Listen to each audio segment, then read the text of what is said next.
Para cada nação, existem batalhas cujos nomes, por um motivo ou outro, significam mais para seu povo do que a maioria. Para os americanos é Gettysburg. Para australianos e neozelandeses é Galípoli. Para os britânicos e canadenses é o Somme. Para a França, talvez uma das batalhas mais importantes de sua história recente tenha sido a Batalha de Verdun. Lutada quase durante todo o ano de 1916, a batalha foi instigada pelo exército alemão em um esforço para destruir a França e alcançar a vitória na frente ocidental.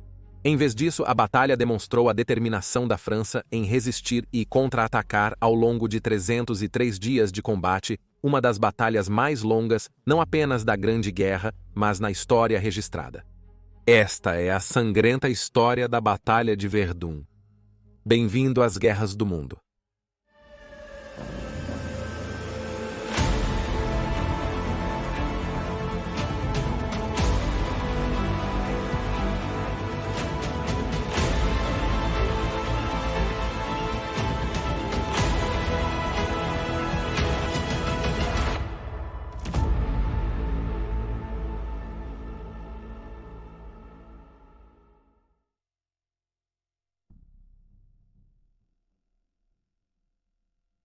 Dezembro 1915. Apesar de ambos os lados prometerem ao seu povo que a guerra terminaria no Natal anterior, ela continuou a se arrastar em uma luta brutal e sangrenta. Na frente ocidental, uma complexa rede de trincheiras havia sido cortada através do campo belga e francês, do Mar do Norte ao Mediterrâneo. Ambos os lados estavam presos em um cabo de guerra para romper o impasse decisivamente. Para as potências centrais, seu esforço nesse sentido foi frustrado por terem que lutar contra a Rússia imperial na frente oriental. A Alemanha, com seus aliados austro-húngaros e otomanos, havia lançado com sucesso uma grande ofensiva no Sém, expulsando as forças russas da atual Polônia e para o território russo, onde foram eventualmente paradas, mas não antes de penetrar bem mais de 100 quilômetros ou 99,8 quilômetros na Rússia. À medida que o ano começava a chegar ao fim, o chefe do grande Estado-Maior alemão, o general de infantaria Erich von Falkenhayn, decidiu reavaliar a posição da Alemanha. Mesmo estagnado no leste, ele atingiu seu objetivo principal ali, assegurando a fronteira leste da Alemanha contra as forças do czar Nicolau II. Ele também estava extremamente ciente do sentimento revolucionário na Rússia, que só havia sido alimentado pelas falhas de seu exército na guerra, e acreditava que a Rússia provavelmente estaria fora da guerra no ano seguinte, pois entrariam em sua própria guerra civil. Agora, tudo o que ele precisava fazer era se fortificar com uma força de bloqueio para conter os russos enquanto realocava a maioria de suas tropas para a frente ocidental, onde pensava que a guerra seria decidida. No dia de Natal de 1915, o general escreveu uma carta para o governante alemão, Kaiser Wilhelm II, delineando o quadro estratégico como ele via entrando em 1916, listando suas recomendações de como eles deveriam proceder para alcançar a vitória. Nesta carta, ele descreveu o exército francês como estando à beira do colapso e que uma boa ofensiva contra um alvo francês os quebraria, especificamente visando uma área que ele sabia que os franceses teriam que se comprometer. Assim, a maior ameaça percebida vinha da Grã-Bretanha e seu império, que oferecia à nação insular um volume de homens e recursos inacessíveis às potências centrais. Para anular a ameaça da Grã-Bretanha, ele propôs que os submarinos alemães iniciassem uma campanha de guerra irrestrita contra a navegação britânica para estrangular a Grã-Bretanha até a submissão, enquanto suas forças obrigavam o exército francês a se comprometer com a batalha onde eles poderiam ser desgastados até a derrota.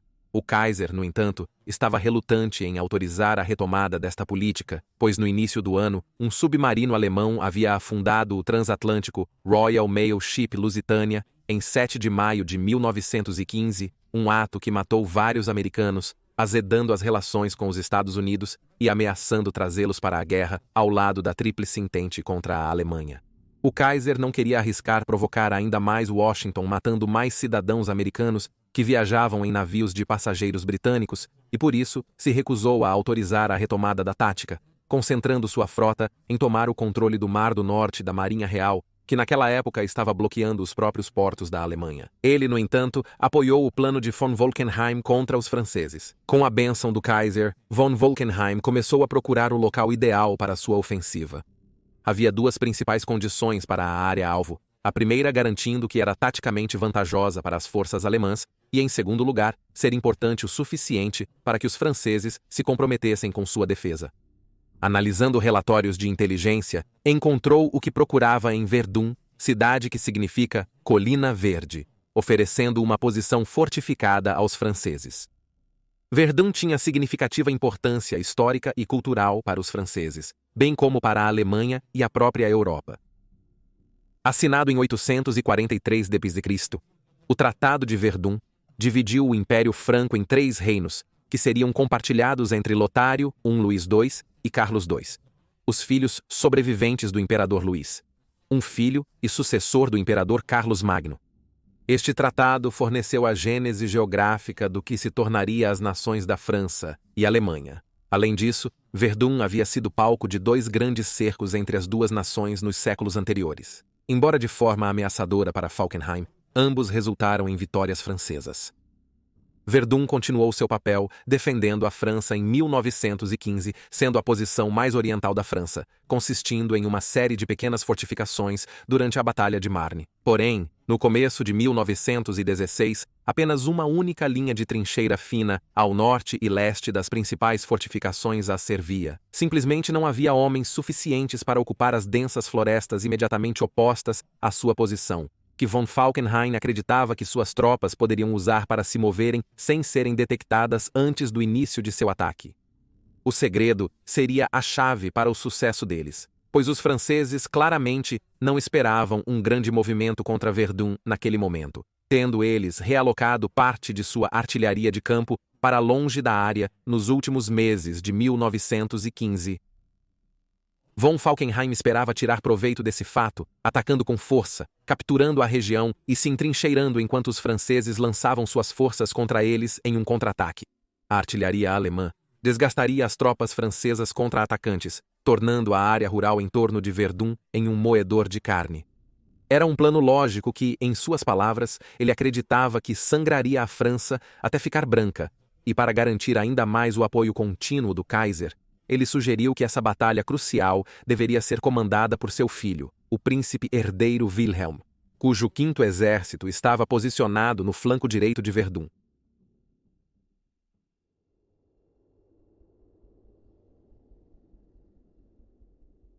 Cercando Verdun está o rio Meuse, que corre para o norte antes de desaguar no Mar do Norte. O príncipe herdeiro Wilhelm elaborou um plano em que suas tropas atacariam Verdun de ambos os lados do rio, com o objetivo de capturar as posições francesas fortificadas ao norte. No entanto, von Falkenhayn desaprovou e vetou o plano, ordenando ao príncipe herdeiro que concentrasse seu ataque na margem leste. Von Falkenhayn argumentou que não apenas o plano de Wilhelm era muito arriscado, com os currais potencialmente se tornando uma barreira natural dividindo suas forças, mas também que Wilhelm havia perdido o ponto.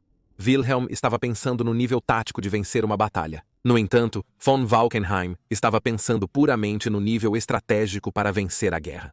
Para ele, jogos territoriais eram um bônus, o objetivo real sendo matar o máximo de tropas francesas possível. Mas nos próximos meses, a falta de objetivos claros de von Falkenhayn iria atrapalhar a campanha de Wilhelm. Na preparação para a ofensiva, o 5º exército de Wilhelm foi reforçado com 3 corpos de tropas, com corpos adicionais sendo montados em reserva prontos para o esperado contra-ataque francês. Mas a chave para o sucesso seria a artilharia alemã. Um total de 1.201 peças de artilharia foram selecionadas para a operação em Verdun e foram movidas para a posição em trilhos de trem recém-colocados, que também seriam usados para alimentar continuamente as armas com munição. Isso possibilitou que mantivessem um alto ritmo de fogo contra as forças francesas, atirando de 3 direções ao redor da posição francesa. Foi montado um sistema de telefonia complexo para fornecer a Wilhelm e seus comandantes as informações atualizadas e permitir instruções diretas.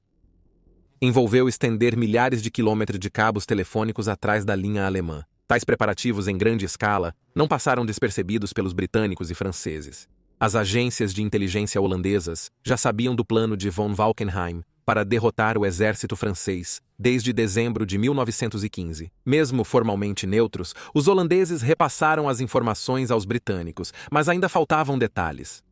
Aeronaves francesas identificaram atividade intensificada perto de Verdun. No entanto, As forças francesas, lideradas pelo general Joseph Joffre, estavam muito ocupadas, planejando sua própria ofensiva para responder adequadamente.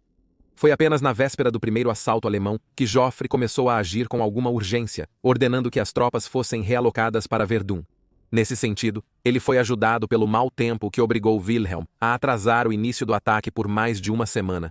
Mas apesar dessa vantagem, os franceses estavam menos do que idealmente preparados para o que estava por vir.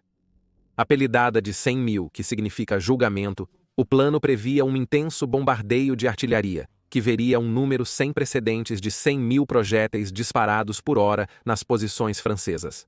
Para suprimir o contrafogo das armas francesas movidas para a área, as forças alemãs implantariam latas de gás fosfina em suas posições para matar ou obstruir as equipes de artilharia francesas. A primeira infantaria avançaria e avaliaria o sucesso do bombardeio inicial, permitindo que Wilhelm direcionasse seu poder de fogo onde fosse necessário, evitando desperdiçar projéteis em posições já destruídas.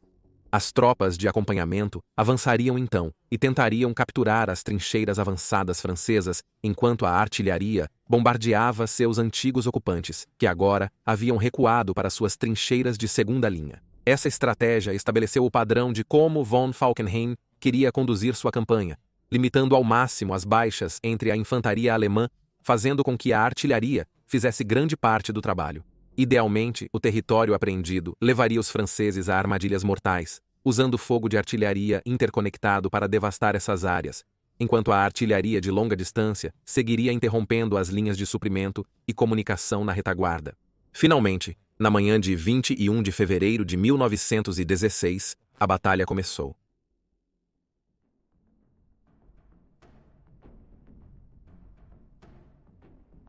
Zero, 7h15. A paz da manhã cedo foi estilhaçada por uma erupção infernal de artilharia, diferente de tudo que já foi testemunhado antes na história. O primeiro tiro veio de um canhão naval alemão de longo alcance, baseado em trilhos, que atingiu o palácio do bispo dentro de Verdun, explodindo uma parte da parede da catedral. Nas próximas 9 horas, parecia chover granadas explosivas sobre as posições francesas ao longo de uma frente de 20 km. A trincheira da primeira linha foi tão devastada por este ataque que, em algumas áreas, apenas 1 em cada 5 soldados franceses escapou ileso. Os esforços franceses para coordenar uma resposta foram prejudicados pelo corte total da rede telefônica francesa entre a frente deles e o quartel-general. Enquanto no ar, cerca de 168 aeronaves alemãs foram implantadas na maior tela de proteção aérea para uma operação militar já vista, para impedir que os franceses usassem seus próprios aviões de reconhecimento para localizar as armas alemãs para um contra-ataque. 1645 BH. Após o disparo de 1 milhão de projéteis, os primeiros batedores alemães saíram das trincheiras, presenciando a devastação causada em seus inimigos. No entanto, além de identificar as poucas seções da linha que ainda estavam relativamente intactas, eles estavam sob estritas instruções de von Falkenhayn para não avançar mais do que o necessário para coordenar a artilharia contra essas posições até o anoitecer. O dia seguinte viu a retomada do bombardeio, mas o exército de Wilhelm adicionou outro horror aos franceses na forma de 96 tropas equipadas com lança-chamas. Novamente, os franceses sofreram baixas terríveis enquanto continuavam a lutar para coordenar uma resposta eficaz. No terceiro dia, as tropas alemãs avançaram para ocupar as trincheiras mais avançadas dos franceses, em algumas áreas, avançando até 3,2 quilômetros do seu ponto de partida, capturando mais de 3.000 prisioneiros franceses no processo. Tal era o caos para os franceses, que em um terrível incidente, eles bombardearam suas próprias tropas por engano na cidade de Samonot, abrindo caminho para a posterior ocupação alemã. No 24, os alemães desferiram um golpe importante quando capturaram o Forte Douaumont, com apenas um pequeno grupo de soldados do 24º Regimento de Infantaria, Brandenburg, do exército alemão. As tropas entraram em Douaumont por um corredor desprotegido, pegando de surpresa a guarnição de 57 territoriais franceses de segunda linha, resultando na queda do forte sem que um único tiro fosse disparado. A essa altura, a linha francesa já não conseguia mais conter a força avassaladora que se opunha a eles, e os alemães conseguiram romper entre Beaumont e Saint-Maguion em seu maior ganho em um único dia da batalha até então. Essa ruptura mudou a natureza da batalha, pois os franceses foram empurrados para trás. Já não era mais uma batalha estática típica entre trincheiras, mas sim uma luta móvel, enquanto os alemães perseguiam os franceses pelo campo até ficarem a apenas 2 milhas de Verdun. Com a situação se deteriorando, Joffrey enviou seu segundo no comando, Edouard Noël de Castelnau, para Verdun para avaliar a situação. Sua resposta foi colocar o general Henri-Philippe Pétain no comando. Isso se provaria uma jogada decisiva para os franceses, pois Pétain se elevou ao desafio, resistindo às opiniões mais cautelosas entre os franceses de que deveriam abandonar Verdun e estabelecer uma nova linha defensiva atrás da cidade. Ele era exatamente o tipo de oponente que von Falkenhayn esperava enfrentar. Um general francês que insistia em manter a linha a todo custo, e assim, Pétain parecia estar jogando perfeitamente em suas mãos. No entanto, Pétain era um oficial lógico e que se importava com seus homens, e suas decisões nos próximos dias e semanas refletiriam isso. Reconhecendo que estava em uma batalha de atrito, Pétain fez uso de uma estrada estreita, de apenas 6 metros de largura, que mais tarde se tornaria conhecida como a Via Sacra. Esta pequena estrada foi usada para transportar um fluxo constante de tropas e suprimentos por meio de cerca de 3.500 caminhões, que então retirariam as tropas feridas na viagem de retorno. No seu auge, esta linha de suprimento vital trouxe 90.000 homens, bem como 50.000 toneladas de suprimentos a cada semana. Para evitar o esgotamento entre os homens, Bataan também introduziu o sistema Noria, onde as divisões eram rotacionadas para dentro e fora das linhas de frente a cada 15 dias, ou quando haviam perdido 1/3 de seu pessoal. A batalha, claro, não estava confinada ao solo. Os céus sobre Verdun se tornaram um centro de atividade aérea, em apoio às tropas abaixo, e isso, por sua vez, levou a uma série de combates aéreos, já que ambos os lados haviam adotado aeronaves de combate dedicadas para destruir as máquinas inimigas. Um homem, mais do que qualquer outro, se tornaria associado à luta sobre o campo de batalha em Verdun, a saber, o francês Jean Nevai, que ganharia o apelido de Sentinela de Verdun. Desde o primeiro dia da batalha, ele estava em ação contra aeronaves inimigas, seu próprio avião inicialmente pintado nas cores brilhantes da bandeira francesa, antes de fazer algo bastante único e adornar seu novo pobre caça com uma pintura vermelha por toda parte, para que fosse facilmente reconhecível por seus camaradas no chão, que muitas vezes comemoravam ao vê-lo. Isso foi quase um ano antes de Manfred von Richthofen fazer o mesmo, o homem que se tornaria conhecido como o Barão Vermelho. Com Wilhelm e Pétain agora presos em seu jogo de guerra, a questão era se um lado poderia desgastar suficientemente o outro para alcançar a vitória.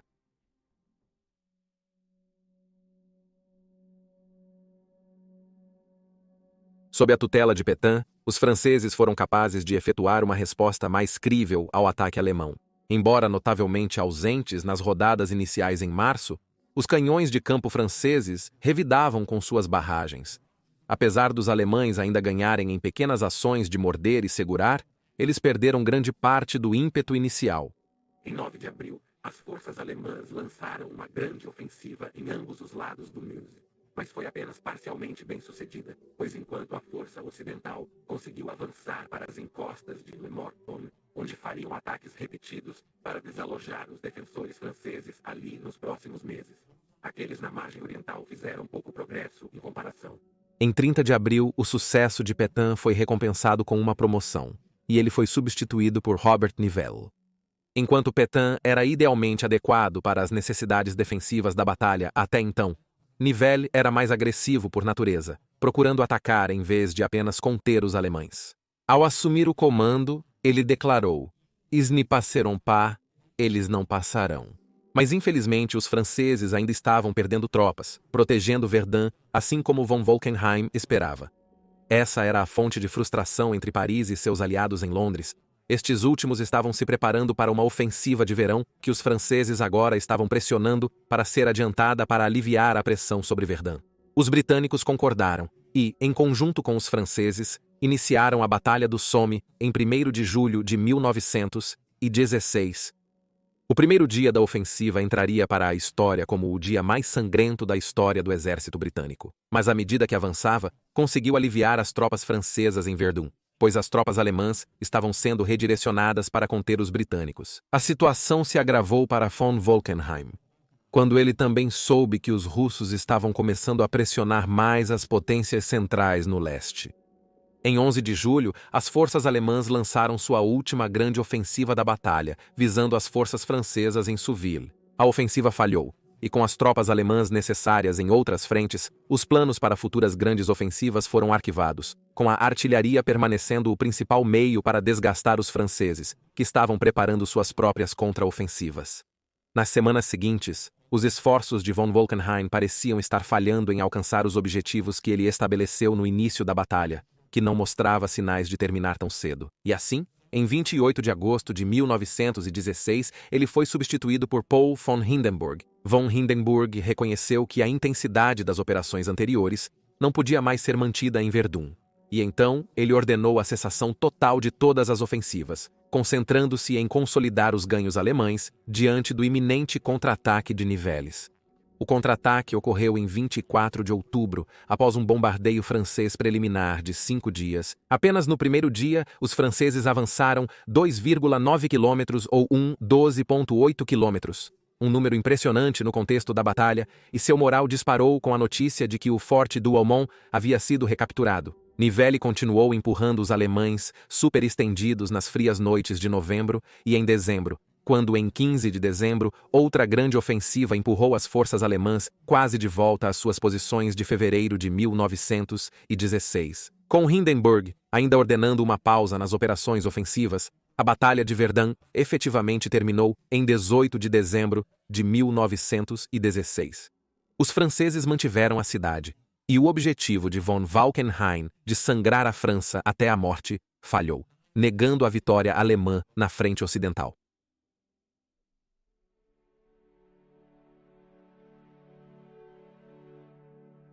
A Batalha de Verdun se arrastou por 9 meses, 3 semanas e 6 dias, tornando-se a batalha mais longa da Primeira Guerra Mundial. Desde então, a batalha se enraizou na psique militar francesa, como uma demonstração da tenacidade e determinação francesas diante do inimigo, a ponto de um dos enormes tanques Charbon da Segunda Guerra Mundial ostentar o nome Verdun. No entanto, para o público em geral, Verdun está mais associado à brutalidade da guerra, e com razão, pois, embora von Falkenhayn tenha falhado em seu objetivo de destruir o exército francês, ainda sofreu um terrível número de 163 mil soldados mortos e mais 216 feridos. Os alemães perderam 143 mil homens devido a seus esforços, e um número semelhante ficou ferido. Mas, como foram rechaçados para suas posições pré-batalha, Verdun é visto como uma vitória para os franceses. Após a Segunda Guerra Mundial e as massivas mudanças sociopolíticas que ocorreram em toda a Europa Ocidental, Verdun tornou-se um símbolo da reconciliação franco-alemã. Em um gesto de relações pacíficas nesta nova era entre os dois lados, em 22 de setembro de 1984, o então chanceler da Alemanha Ocidental, Helmut Kohl, e o presidente francês, François Mitterrand, ficaram no cemitério de Douaumont, onde deram as mãos por vários minutos, sob chuva intensa. Esse gesto poderoso significou o fim da dor causada no passado, inaugurando um futuro mais pacífico e próspero para as duas nações, agora trabalhando juntas.